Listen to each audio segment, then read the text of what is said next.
नमस्कार, आप देख रहे हैं ग्लोब न्यूज झारखंड। मैं नंदिता आपके साथ। आइए नजर डालते हैं आज के समाचारों पर। झारखंड अभिभावक संघ की ओर से 7 वार 7 गुहार कार्यक्रम के तहत आज 5वें दिन अभिभावक संघ की ओर से लालपुर चौक में मौन प्रदर्शन का कार्यक्रम आयोजित किया गया, जिसके तहत कोविड-19 गाइडलाइन का पालन करते हुए अभिभावक संघ के अध्यक्ष अजय राय के नेतृत्व में प्ले कार्ड के साथ मौन प्रदर्शन किया। प्ले कार्ड में लिखे स्लोगन, जिसमें मुख्य रूप से झारखंड शिक्षा न्यायाधिकरण संशोधन अधिनियम 2017 का पालन जिला से लेकर स्कूल स्तर पर सुनिश्चित हो, फीस के अभाव में ऑनलाइन क्लास से वंचित छात्रों को ऑनलाइन क्लास बहाल करो, कोरोना काल में ट्यूशन फीस के अलावा दूसरे शुल्क माफ करो, संबद्धता प्राप्त स्कूलों की पिछले 5 साल का ऑडिट रिपोर्ट की समीक्षा करे, राज्य सरकार आदि थे। इस दौरान मीडिया से बात करते हुए झारखंड अभिभावक संघ के अध्यक्ष अजय राज ने कहा कि राज्य के मुख्यमंत्री हेमंत सोरेन जी को राज्य की जनता के हालात की जानकारी है। उन्हें यह भी मालूम है कि लाखों लाख की संख्या में लॉकडाउन के दौरान लोग बेरोजगार हुए हैं। इन परिस्थितियों में वे अपना घर कैसे चला पा रहे हैं, ये अपने आप में चिंता का विषय है। झारखंड अभिभावक संघ उनसे आग्रह करता है कि इस मामले में हस्तक्षेप करे और पिछले साल की तरह सरकार की ओर से आदेश जारी करे, ट्यूशन फीस के अलावा कहीं कोई दूसरा फीस नहीं देना पड़े। अजय राज ने बताया कि 6 जुलाई को डिजिटल रोज किया जाएगा, वहीं 7 जुलाई को 1 लाख पोस्ट कार्ड माननीय राज्यपाल को अलग अलग जिलों से प्रेषित किया जाएगा। है कि प्राइवेट स्कूलों का जो एनुअल फीस वगैरह अननेसेसरी लिया जाता है उसको माफ किया जाए और अभिभावक को थोड़ा सा राहत मिले, इसलिए ये अन्य मद में जो पैसा लिया जाता है उसको थोड़ा सा छोड़ दिया जाए 2-3 साल के लिए, जो कोरोना काल है उसको देखते हुए। आजसू पार्टी के केंद्रीय सचिव हरिलाल महतो की गिरफ्तारी के विरोध में अल्पसंख्यक महासभा की ओर से सांची गोल चक्कर में सरकार का पुतला दहन किया। पिछले दिनों हरिलाल महतो को बंगाल के दीघा से गिरफ्तार किया गया था। उन पर 23 अप्रैल को नीमडी थाना क्षेत्र के बामनी गांव में कोरोना काल के दौरान आयोजित की गई चरक मेले की जानकारी मिलने पर वहां गए पुलिस और सरकारी पदाधिकारियों पर हमला करने का आरोप है, जिसको लेकर आजसू पार्टी ने वर्तमान सरकार द्वारा एक षड्यंत्र रचकर उन्हें फंसाने का आरोप लगाते हुए विरोध किया था। उसी के फलस्वरूप सोमवार को सांची गोल चक्कर में आजसू पार्टी अल्पसंख्यक महासभा की ओर से झारखंड सरकार का पुतला फूंक कर विरोध जताया। इस मौके पर महासभा के जिला अध्यक्ष जुम्मन खान ने कहा कि हरिलाल महतो के प्रति सरकार की जो मसूंबे है वह कभी पूरा नहीं हो सकता। अविलंब हरिलाल महतो को जेल से रिहा करे। चलाया जा रहा है क्योंकि हरिलाल महतो की गिरफ्तारी हुई जो बिल्कुल ही आधार है, बिल्कुल गलत है। उसको फौरन रिहा किया जाए और जैसा कि कहा जा रहा है जो भूमि पूजा करने गए थे उसकी जांच की जाए, वो गलत है। आजसू पार्टी एक ऐसी पार्टी है जो अपने सारे कार्यकर्ताओं के साथ है, जिसके साथ भी अन्याय होता है उसके साथ आजसू पार्टी खड़ी है। हम लोग एक आजसू पार्टी के सिपाही है, इसलिए है कि आजसू पार्टी हर आदमी को मान सम्मान देती है। सावन में सिर्फ भक्तों के लिए कांवड़ यात्रा का अपना महत्व है, पर पिछले साल की तरह इस वर्ष भी आस्था पर कोरोना महामारी भारी है। आस्था पर भारी कोरोना महामारी को देखते हुए डाक विभाग ने देवघर स्थित द्वादश ज्योतिर्लिंग या मनोकामना लिंग बाबा वैद्यनाथ के दरबार में हाजिरी अगर नहीं लगा पा रहे हो तो बाबा का प्रसाद घर पर ही खाकर इस कमी को दूर कर सकते हैं। झारखंड सर्किट डाक विभाग ने लोगों की इन इच्छाओं को ध्यान में रखते हुए बाबा वैद्यनाथ धाम का प्रसाद, गोरमाड़ा का पेड़ा, चूड़ा और बेलचूर्ण सहित प्रसाद को घर घर पहुंचाने का निर्णय किए हैं। बस आपको इसके लिए अपनी नजदीकी पोस्ट ऑफिस पर जाकर एक मनी ऑर्डर EMO 251 रुपए या 501 रुपए का देवघर डाक विभाग को करना होगा और प्रसाद आपके दरवाजे तक पहुंच जाएगा। डाक द्वारा श्रद्धालु को प्रसाद उनके घर तक पहुंचाने के लिए डाक विभाग ने पंचमुखी कंपनी से करार किया है। बस आपको निश्चित रकम EMO करना होगा। यही नहीं, डाक विभाग न केवल बाबा बैजनाथ का प्रसाद बल्कि तिरुमला मंदिर, हनुमानगढ़ी, अयोध्या, सोमनाथ, अंकलेश्वर, महादेव, महाकाल सहित अन्य ज्योतिर्लिंगों का प्रसाद श्रद्धालु तक स्पीड पोस्ट के माध्यम से पहुंचाना शुरू किए हैं। Post master general Shalini Kujur ने बताया कि 250 भेजने पर 200 ग्राम और 501 भेजने पर 500 ग्राम प्रसाद का पैकेट श्रद्धालुओं के घर पहुंचाया जाएगा। प्रसाद के साथ साथ ज्योतिर्लिंग का फोटो, बेलपत्र, मौली धागा, पेड़ा और चूड़ा विशेष रूप से तैयार पैकेट में आवश्यक मानकों का पालन करते स्पीड पोस्ट से भेजा जाएगा। 25 जून से श्रद्धालुओं के घरों तक प्रसाद पहुंचाने की योजना चालू। अभी हमेशा से हमारा नेटवर्क एक बना ही हुआ है डाक विभाग का, क्योंकि आप जानते हैं सबसे बड़ा नेटवर्क जो है पोस्ट ऑफिस का ही है। कोई भी आदमी नहीं है जो कि इस नेटवर्क से अछूता है, यानी कि अब किसी भी कोने में हो तो डाकघरों के माध्यम से आप कोई भी चीज उन तक पहुंचा सकते हैं। तो इसलिए ये नेटवर्क तो हमारा बना ही हुआ था। उसी को हमने सोचा कि इस महामारी में इसका एक और अच्छा एक उपयोग हो सकता है कि हम ये प्रसाद भी है, जो कि श्रद्धालु लोग आ नहीं सक रहे हैं, मंदिर जा नहीं सक रहे हैं, दर्शन कर नहीं पा रहे, तो कम से कम उनको प्रसाद मिल जाए और वो उनके घर पे मिल जाए, इससे अच्छी बात और क्या है। पूर्वी सिंहभूम जिले के जमशेदपुर प्रखंड के अंतर्गत देवघर पंचायत में पास में 22 लाख की योजनाओं पर अन्य पंचायत समिति सदस्यों ने सवाल खड़ा किया है, जहां इसे लेकर अब वे गोल बंद होते नजर आ रहे हैं। जहां पंचायत समिति सदस्यों ने प्रखंड कार्यालय स्थित सभागार में एक बैठक कर इस मामले को जिले के उपायुक्त के समक्ष उठाने की बात कही है। पंचायत समिति सदस्यों का आरोप है कि प्रखंड प्रमुख रविन्द्रनाथ सिंह अपने देवघर पंचायत में 22 लाख रुपए की योजनाओं को जिला प्रशासन के सहयोग से लाभुक समिति का चयन कर स्वीकृति प्रदान करवा दिए हैं, जबकि अन्य पंचायत में मात्र 1.5 लाख रुपए की ही योजनाओं का चयन किया गया है। लाभुक समिति के जरिए अन्य योजनाओं को टेंडर के माध्यम से धरातल पर उतारने की बात कही जा रही है। पंचायत समिति सदस्यों ने बैठक कर आगामी 8 जुलाई को जिले के उपायुक्त से मुलाकात कर इस मामले में उच्च स्तरीय जांच कर दोषी लोगों पर कार्रवाई की मांग करेंगे। वहीं पंचायत समिति सदस्यों ने इस मामले को सरकार के समक्ष भी उठाने की रणनीति तैयार कर रहे हैं। उपायुक्त महोदय से हम लोग मांग करते हैं, जो एक ही पंचायत में 22 लाख राशि को दिया गया, जो प्रखंड प्रमुख और प्रखंड प्रशासन के मिलीभगत से हुआ है, इसका उच्च स्तरीय जांच हो और जो दोषी पाए उस पर कार्रवाई किया जाए। काम कोई पंचायत में एक ही काम हुआ है, बहुत से पंचायत में एक भी काम नहीं किया है। अस्थायी समिति का बैठक नहीं हुआ है, बिना अस्थायी समिति का बैठक किए हुए ये सब योजना को गलत तरीके अपने मनमानी तरीके से पास किया जा रहा है। रणधीर वर्मा चौक पर अभिभावक संघ के द्वारा रीएडमिशन और एनुअल फीस को लेकर विरोध प्रदर्शन कर सरकार को चिताया। अभिभावक संघ के सदस्य प्रदीप मोहन सहाय ने मीडिया को बताया कि किस तरह से पूरे भारत में महामारी फैली है, जिसको लेकर प्रदेश में सरकार ने लॉकडाउन लगाया, जिससे 1 साल तक स्कूल बंद रहे। उसके बावजूद भी कई अभिभावक अपने बच्चों को ऑनलाइन क्लासेस के माध्यम से पढ़ाई भी हुई और प्रमोट भी हुआ। ये अच्छी बात है, लेकिन प्राइवेट स्कूल के द्वारा मनमानी ढंग से रीएडमिशन और एनुअल फीस के नाम पर पैसे मांगने को लेकर कहां तक उचित है। इसको लेकर आज सब अभिभावक संघ सरकार को सूचित करने के साथ विरोध जताए हैं। झारखंड सरकार शिक्षा अधिनियम के अनुसार कानून पास किए है, वह कानून कब तक झारखंड सरकार लागू करेंगे? क्यों सरकार निद्रा के आगोश में सोए रहेंगे? झारखंड सरकार संबंधित पदाधिकारियों को सूचित देकर कानून को जल्द से जल्द लागू करवाए।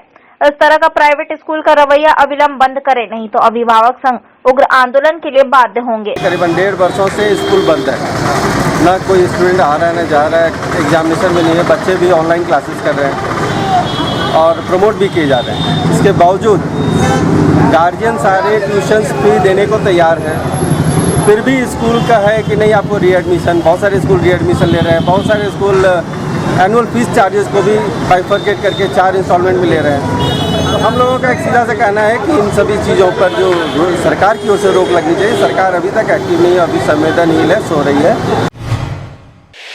रणधीर वर्मा चौक पर स्थित खादी ग्रामोद्योग भंडार में पूर्वी भारत के चेयरमैन मनोज कुमार सिंह पूरे भारत में भ्रमण पर निकले, जिसमें पहले धनबाद जिला में औचक निरीक्षण कर बताया कि खादी ग्रामोद्योग को बढ़ावा और जागरूक देने की जोर पर निकले हैं, जिसमें इस कोरोना काल में पहला भ्रमण आज धनबाद के खादी ग्रामोद्योग भंडार में भ्रमण कर स्थिति का प्रांकलन तैयार किया और कैसे किस तरह से खादी ग्रामोद्योग का व्यापार बढ़े, उसको लेकर आज वर्चुअल बैठक कर चर्चा की जा रही है, ताकि लोगों को खादी ग्रामोद्योग को बढ़ावा देने के लिए जागरूक और मजबूती के साथ किफायती दर में तथा चुनिंदा पसंद पर भी बढ़ावा दिया जाएगा और खादी ग्रामोद्योग भंडार व्यापार और भी बेहतर करने की प्रयास किया जा रहा है। आज यहाँ भ्रमण पर आए हैं कि इस आयोग के द्वारा इस भंडार को और बेहतर कैसे बनाया जा सके और ज़्यादा से ज़्यादा प्रकार के दूसरे जगह के उत्पाद भी यहाँ आ सकें, ताकि धनबाद के लोगों को खादी ग्रामोद्योग के द्वारा देश भर में जो उत्पाद निर्मित हो रहे हैं उसमें से जो अच्छी गुणवत्ता की चीज़ें हैं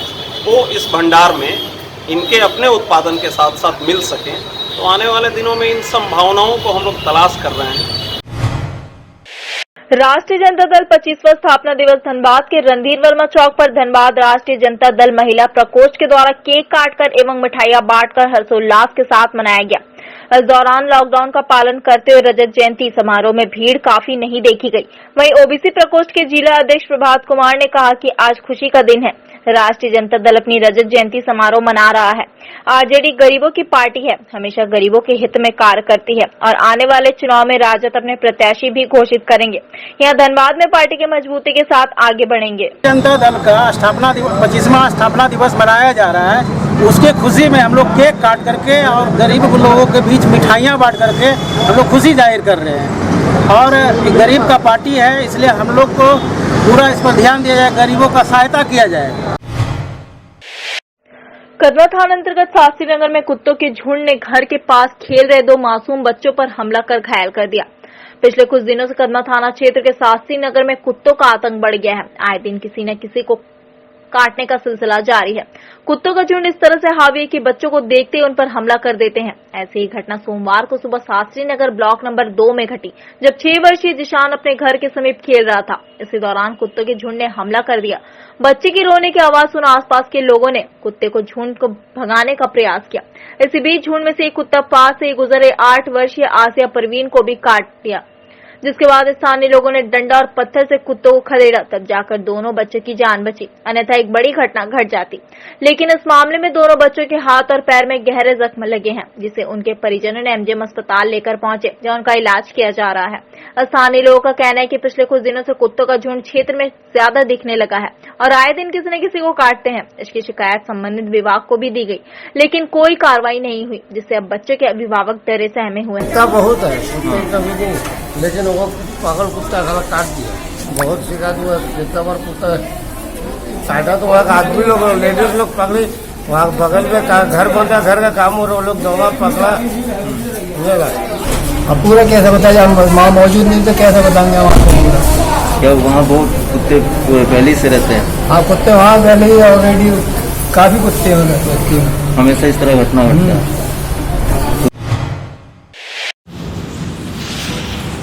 CTA Aviation and Hospitality Management, Air Hostess, Cabin Crew, Ground Staff, Training Institute now in Jamshedpur. Training and job placement guaranteed.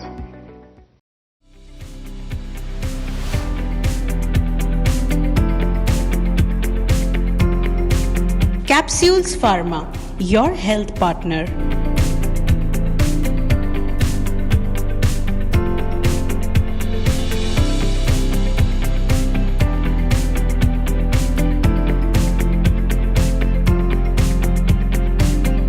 यहाँ सभी रेंज की दवाइयाँ उपलब्ध है।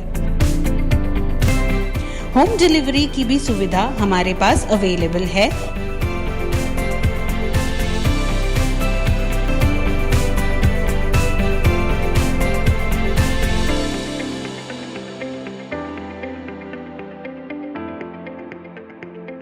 और साथ ही पेट केयर रिलेटेड प्रोडक्ट्स भी अवेलेबल है। तो जल्द संपर्क करें कैप्सूल्स फार्मा।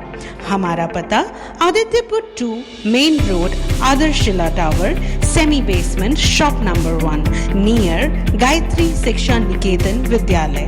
हमारा फोन नंबर 90733229। जमशेदपुर पुलिस नशा और नशेड़ियों के खिलाफ लगातार अभियान चला रही है। पिछले दिनों कोल्हान रेंज के डीआईजी के निर्देश के बाद जमशेदपुर पुलिस इस अभियान में जुटी हुई है। हर दिन किसी न किसी थाना क्षेत्र से नशेड़ियों और नशे के कारोबारी को गिरफ्तार कर सलाखों के पीछे भेजा जा रहा है। सोमवार को मानगो चौक से गांजा की खरीद बिक्री करते युवक को धर दबोचा गया, जिसे पूछताछ के लिए थाना ले जाया गया। बताया जा रहा है कि मानगो चौक पर स्थित कुछ मेडिकल दुकानों से भी नशीले पदार्थों की खरीद बिक्री की जा रही है, जिसकी जांच पुलिस द्वारा शुरू कर दी गई है। हालांकि लगातार क्षेत्र में पुलिस नशा के खिलाफ अभियान चला रही है, बावजूद इसके नशे के कारोबारी ठिकाना बदल बदल कर अपना कारोबार संचालित कर रहे हैं।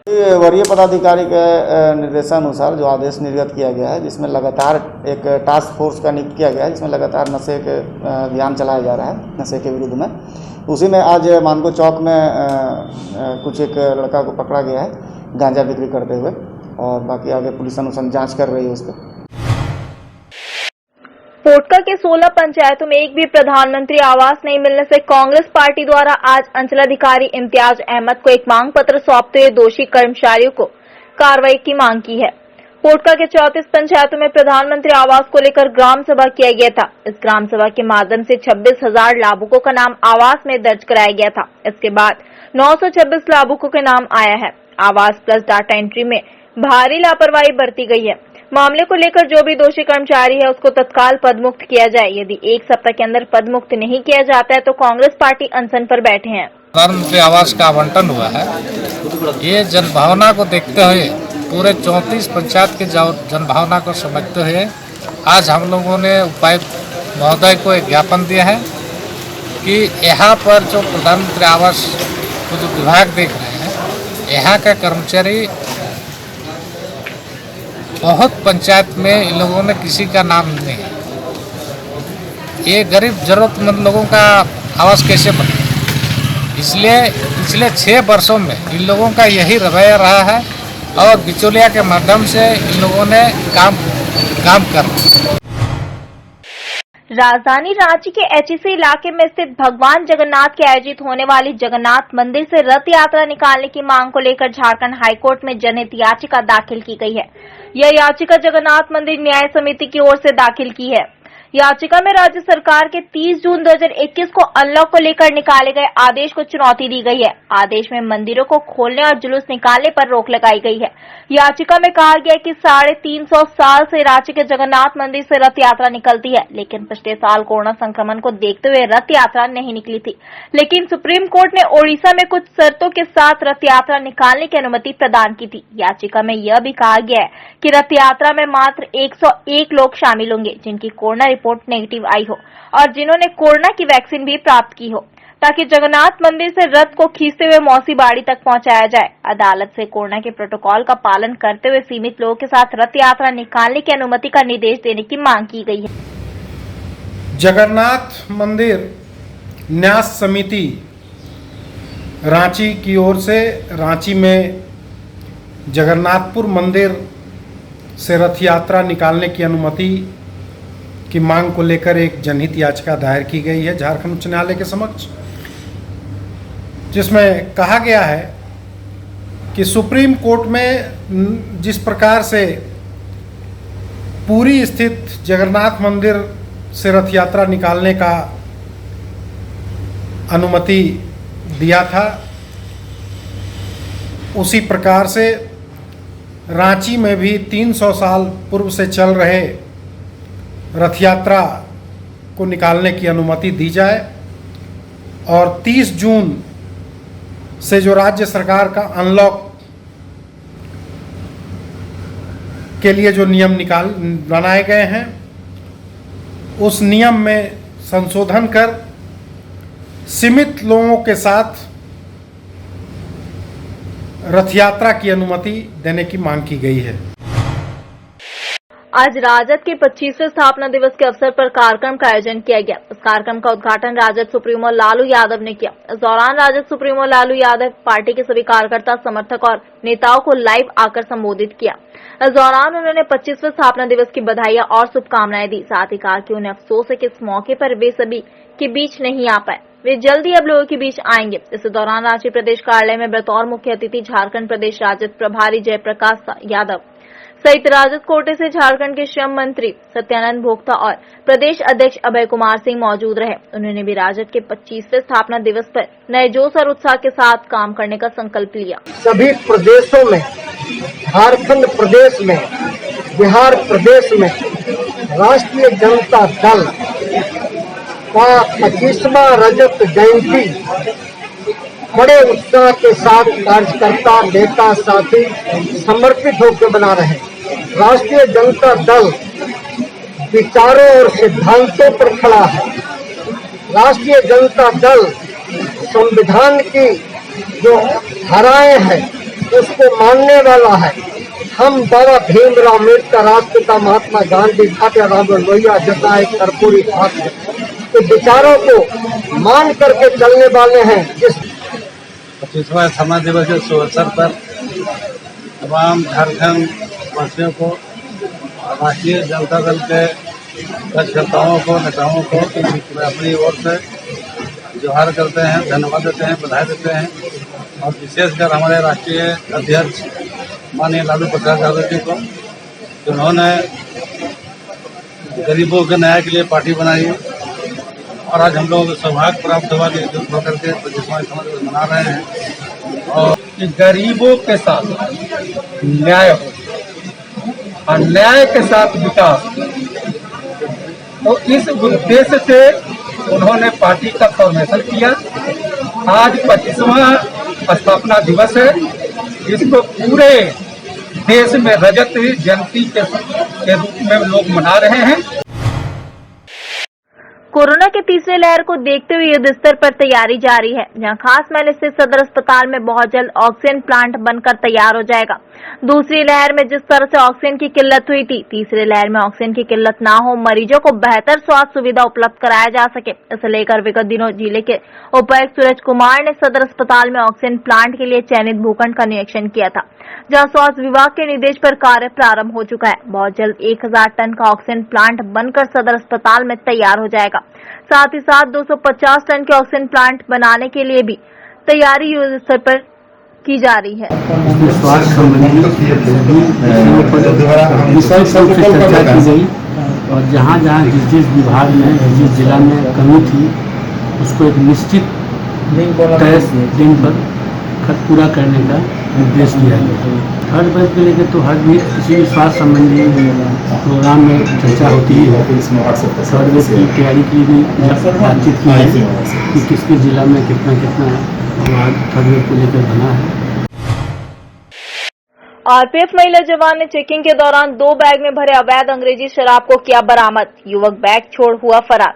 टाटानगर रेलवे स्टेशन में रविवार शाम निकासी द्वार पर हर आने जाने वाले यात्रियों के सामानों की जांच हो रही थी। इस दौरान एक यात्री 2 बैग लिए बिना जांच कराए स्टेशन से बाहर निकलने की कोशिश कर रहा था। तभी महिला कांस्टेबल को शक होने पर उसने यात्री को बैग जांच कराने की बात कही, तो पहले तो यात्री जांच कराए बगैर ही निकलने की कोशिश कर रहा था, पर महिला कांस्टेबल के दबाव में आकर उसने अपना बैग स्कैनर मशीन में डाला। जैसे ही महिला कांस्टेबल यात्री के बैग की जांच करने लगी, यात्री मौका देख फरार हो गया। जांच के दौरान महिला कांस्टेबल ने उस बैग से लगभग 25,000 के अवैध अंग्रेजी शराब जब्त किए। जानकारी मिलते ही आरपीएफ पदाधिकारी चेकिंग पॉइंट में पहुंचे और सीसीटीवी फुटेज के आधार पर युवक की पहचान में जुट गए। फिलहाल युवक को पता नहीं चल पाया है और वह किस ट्रेन में टाटानगर पहुंचा, इसकी भी जांच पुलिस पदाधिकारी कर रही है। 2021 शाम लगभग 5:15 बजे ladies constable SK Meena luggage scanner duty पे थी कि इन्होंने देखा कि एक आदमी 2 बैगों के साथ बिना बैग को जांच कराए प्लेटफॉर्म के अंदर घुसने की कोशिश कर रहा है। तो इन्होंने उसे कहा कि आप अपना बैग जांच कराएं, और जब उस आदमी ने बैग को रखा लगेज स्कैनर पे तो ये जांच करने लग गई और इसी बीच लगता है वो आदमी मौका का फ़ायदा उठा के बाहर निकल गया। तो जब इन्होंने जांच में देखा कि इसमें बोतलें भरी हुई हैं, तो इन्होंने अपने shift officer sub inspector Anoop Kumar को खबर दी। वो आए और जब उन्होंने वहाँ बैग की जांच की तो दोनों बोतल में शराब की बोतलें भरी हुई थी। लगभग 36 पीस 750 ml की बोतलें थी 2 कंपनियों की, एक ब्लू प्रीमियम हिस्ट्री और एक 1982 बॉटम्स अप की। उसको सीज किया उन्होंने वहीं पे। 29 जून को ट्यूब डिवीजन कंपनी परिसर के वाटर ट्रीटमेंट प्लांट में मनोज नामक कर्मी का शव बरामद हुआ था। सोमवार को मुआवजे की मांग को लेकर स्थानीय वासियों ने सोमवार को कंपनी गेट जाम कर दिया। जमशेदपुर के बरौमा स्थान अंतर्गत ट्यूब डिवीजन गेट पर सोमवार को मृतक मनोज कुमार के परिजनों ने शव के साथ प्रदर्शन किया। परिजनों ने अपनी मांगों को लेकर ट्यूब कंपनी गेट को जाम कर दिया। परिजनों की मांग है कि कंपनी प्रबंधन आश्रितों को 50 लाख रुपए और एक स्थायी नौकरी दे। मृतक मनोज कुमार के भाई राम अवतार ठाकुर ने बताया कि मृतक मनोज के पत्नी 2 बेटे और 1 बेटी है। मृतक अकेला कमाने वाला था। कंपनी परिसर में उसकी मौत हुई है। अब उन्हें इसके लिए न्याय चाहिए। उन्होंने कहा कि कंपनी प्रबंधन से उन्हें मुआवजे के रूप में 50 लाख रुपए और एक स्थायी नौकरी दे। वहीं उन्होंने प्रशासन से मांग है कि प्रशासन कंपनी प्रबंधन के खिलाफ कार्रवाई करे। जो दोषी है उन्हें सजा दी जाए। बता दें कि गोलमुरी नामदा बस्ती के रहने वाले मनोज 29 जून को ट्यूब डिवीजन में काम के लिए निकले थे। उसके बाद से वे वापस नहीं लौटे। मनोज कंपनी के श्वेता एंटरप्राइजेस में काम करते थे। 1 जुलाई परिजनों ने गोलमुरी थाना में गुमशुदगी का मामला दर्ज कराया। 3 जुलाई को उन्हें सूचना मिली कि मनोज का शव कंपनी परिसर के वाटर ट्रीटमेंट प्लांट में मिला है। सोमवार को शव का पोस्टमार्टम होने के बाद परिजनों ने शव के साथ ट्यूब डिवीजन गेट जाम कर दिया और मुआवजा को लेकर पहल की जा रही है। वहीं किसी प्रकार की अनहोनी न हो, इसके मद्देनजर QIT टीम को तैनात किया है। यहाँ में मांग यही है कि हमें 50 लाख रुपया मुआवजा चाहिए और एक परमानेंट नौकरी चाहिए कंपनी में। हमारे घर में छोटे छोटे जो मृतक है मनोज कुमार, उनके छोटे छोटे बाल बच्चे परिवार है, उनकी असहाय एक बीबी है जो उन्हीं मनोज कुमार के ऊपर भी आश्रित थी। वो काम करके लाते थे पैसा, जो भी है 10,000 12,000 उनका आमदनी था पेमेंट। वो ठेकेदार कर्मचारी थे सर। तो मर जाने के बाद इनका छोटा परिवार को सर अब उनका भरण पोषण कौन करेगा सर? ये पूरा प्रशासन से, मैं जनता से मैं ये अपील करना चाहता हूँ कि हमारा मांग जल्द से जल्द पूरा हो, नहीं तो बहुत बड़ा हम लोग कार्रवाई करेंगे सर। विशाल साड़ी, हमारे यहाँ साड़ी, कुर्ती, लहंगा चुनरी, लहंगा साड़ी, ब्लाउज और भी वैरायटी उपलब्ध है। हमारे पास अच्छे क्वालिटी के ड्रेस मटेरियल्स उचित मूल्य पर उपलब्ध है। शादी हो या कोई भी पार्टी, अच्छे ड्रेसेस लेने के लिए जल्द आए विशाल साड़ीज। हमारा पता Tapadia building, station road, Jugsalai, Jamshedpur. हमारा phone number 6200115131 9570365100। Quality is our identity.